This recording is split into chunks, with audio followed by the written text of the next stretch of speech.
ঠাকুর শ্রীরামকৃষ্ণ দক্ষিণেশ্বর মন্দিরে ভক্ত সঙ্গে একাদশ পরিচ্ছেদের দ্বিতীয় অংশ। পূর্বকথা। শম্ভু মল্লিকের বাগানে আফিম সঞ্চয়, জন্মভূমি কামারপুকুরে আমপাড়া, সঞ্চয় অসম্ভব। ঠাকুর আবার ডাক্তারকে বলতেছেন, আর একটি অবস্থা আছে, কিছু সঞ্চয় করবার জো নয়। শম্ভু মল্লিকের বাগানে একদিন গেছিলাম, তখন বড় পেটের অসুখ। শম্ভু বললে, একটু একটু আফিম খেও, তাহলে কম পড়বে। আমার কাপড়ের খুঁটে একটু আফিম বেঁধে দিলে। যখন ফিরে আসছি ফটকের কাছে কে জানে ঘুরতে লাগলাম, যেন পথ খুঁজে পাচ্ছি না। তারপর যখন আফিমটা খুলে ফেলে দিলাম, তখন আবার সহজ অবস্থা হয়ে বাগানে ফিরে এলাম। দেশেও আম পেড়ে নিয়ে আসছি, আর চলতে পারলাম না, দাঁড়িয়ে পড়লাম। তারপর সেগুলো একটা ডোবের মতন জায়গায় রাখতে হলো, তবে আসতে পারলাম। আচ্ছা, ওটা কি? ডাক্তার, ওর পেছনে আরেকটা শক্তি আছে, মনের শক্তি। মুনি, তিনি বলেন এটি ঈশ্বরের শক্তি, গড ফোর্স। আপনি বলছেন মনের শক্তি, উইল ফোর্স।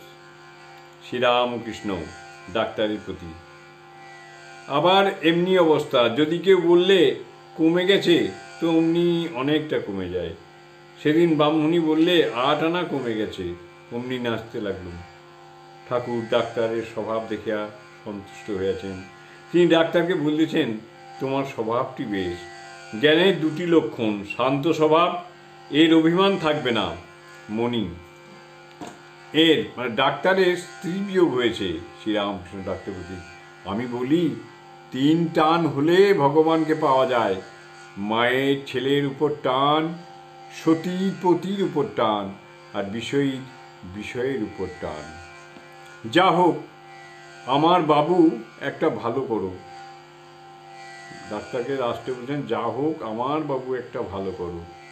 ডাক্তার এইবার অসুখের স্থানটি দেখিবেন। গোল বারান্দায় একখানি কেদারাতে ঠাকুর বসিলেন। ঠাকুর প্রথমে ডাক্তার সরকারের কথা বলিতেছেন। শালা যেন গরুর জিভ টিপলে। ভগবান, তিনি বোধহয় ইচ্ছা করলে ওরূপ করেন নাই। ইচ্ছা করে ওরূপ করেন নাই।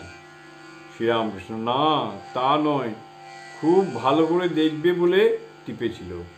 জয় ঠাকুর, জয় ঠাকুর।